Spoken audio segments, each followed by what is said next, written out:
This is a small tutorial which we make specially for designers to show how simple brushstrokes could be converted to modern realistic digital paintbrush objects. But first I want to introduce to you our special brushstrokes bundle which will help me to create this work. There are 200 brushstrokes in our bundle.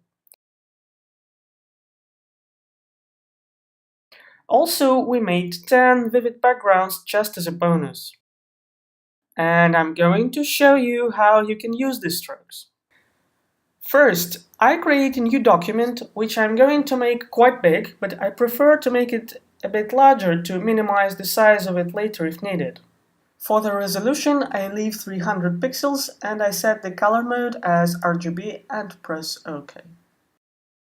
We'll start from creating a background. I'm going to use one of the gradient backgrounds which we added to our bundle.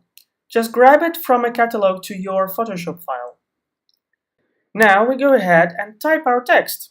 I select the type tool and change the size to something around 240. Now type in the text. I use Grade P Sans, free font from Behance. Small kerning to correct gaps between letters using Option or Alt and left or right arrow.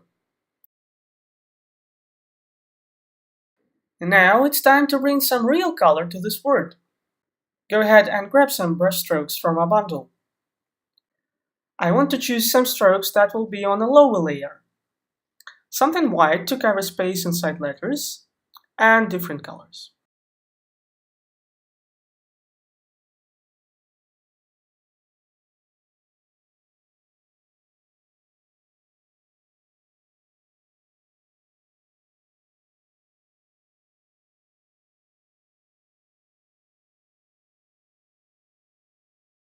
So now I'm going to arrange them from cold to warm tone.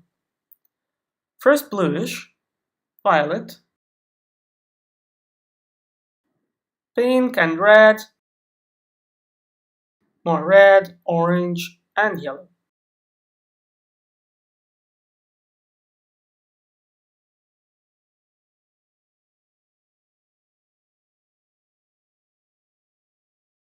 Select all of them by clicking on the first layer and then hit Shift and click on the last one. Now group by pressing Command G or Ctrl G if you are using PC. And create a mask around our strokes to give them a shape of the letters. To do this, press Command and click in the image of the letters layer. Now select Strokes group and click Add Layer Mask icon. Now I'm hiding text layer by clicking on Eye icon. We'll need it again soon. Now I'm arranging strokes to fill unmasked space.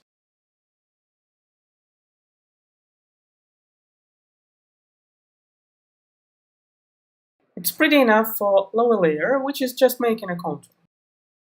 To add some volume and paint splashes, I will choose some more strokes. Now I need something more curly and with nice tails. Start with yellow.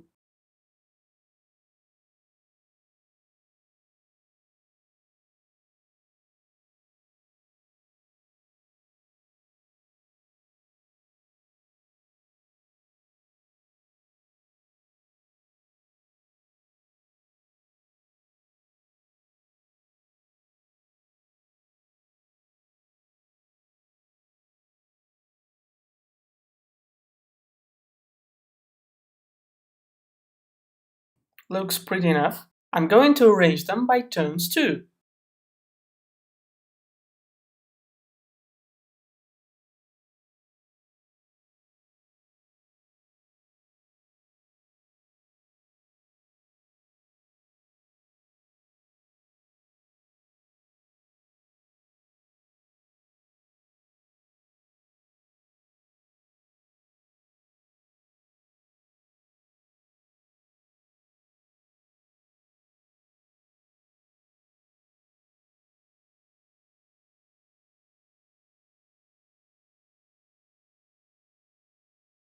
And then just group them. Now it's time to transform them a little to make soft wavy forms. I use Command T or Ctrl T shortcut and then right click and choose Warp to add some curves.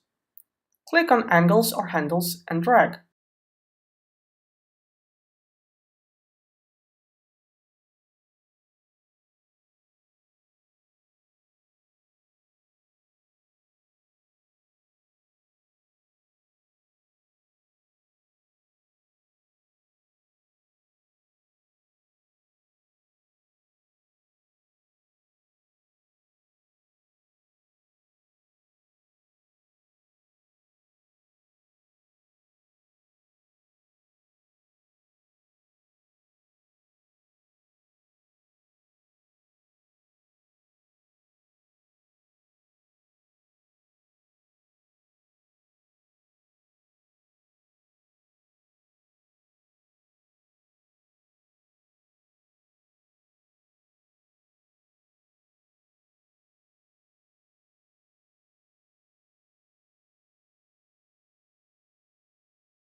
Now I need to hide parts of these strokes in both groups to finally shape them as letters. I'm going to add layer mask to some layers by clicking on the icon below. Hold Command or Control and click on Text Layer. Then I need to inverse Selection Zone by hitting Shift Command I or by choosing Inverse in Select Upper menu. Now I make sure I stand on the mask of the layer I'm going to correct. Paint with 100% opacity black color brush. Hit Command D or Ctrl D to deselect or by choosing Deselect in Select Upper menu.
Already looks great, but I want to add some volume effect.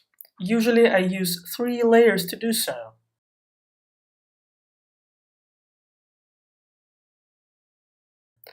First is in darken blending mode to make shadows, and I'm going to paint black here. Then screen for lights, here I use white. And overlay for highlights and shadows, here I will paint both black and white. Don't forget to label every layer. When you start adding lots of shadows and highlights, labeling your layers make your workflow easier.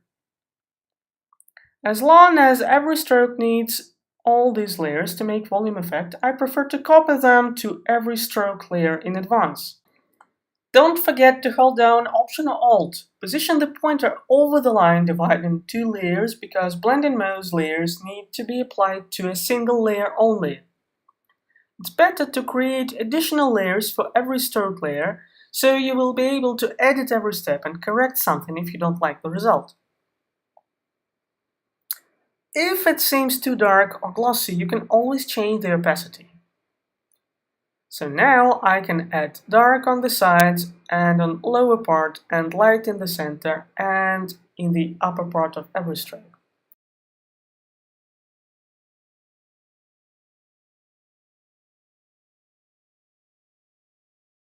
I use 3 to 5% flow rate for my soft brush.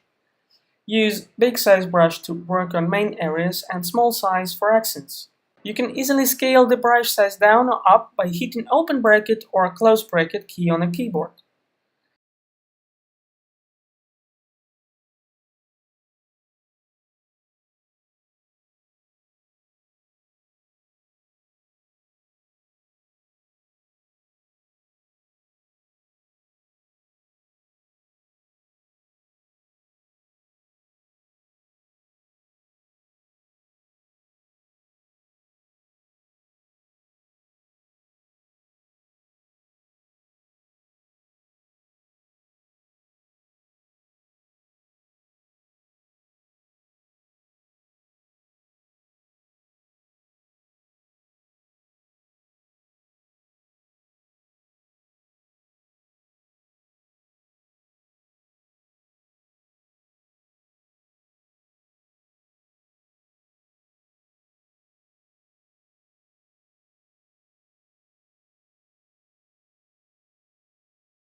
So everything looks awesome. Just a final touch, add sharpening layer to make the picture look more crispy. First, I need to merge all the layers. It's better to make it as a copy. So first, I select all layers and merge them to a new top one with hitting Shift Command Option E on Mac and Shift Ctrl Alt E on PC. Then I need to duplicate this layer and adjust the contrast here and apply high pass sharpening. Pick a radius, 2.3 pixels would be enough. And I blend this layer with overlay. If it looks too much, you can always reduce the opacity and make it more natural. So this and many other exciting things you can do using our great bundle of paintbrush strokes.